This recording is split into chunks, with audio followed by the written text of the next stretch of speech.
How many planets are in the solar system?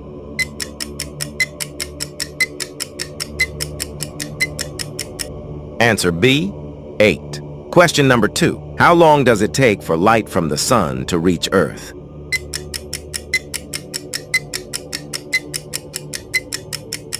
Answer A, 8 minutes. Question number 3. What is the smallest planet in the solar system?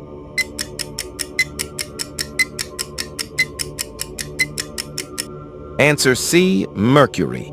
Question number 4. What element is used in balloons to make them float?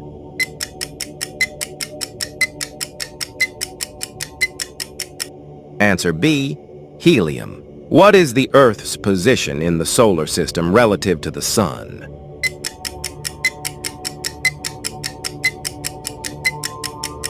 Answer C, third.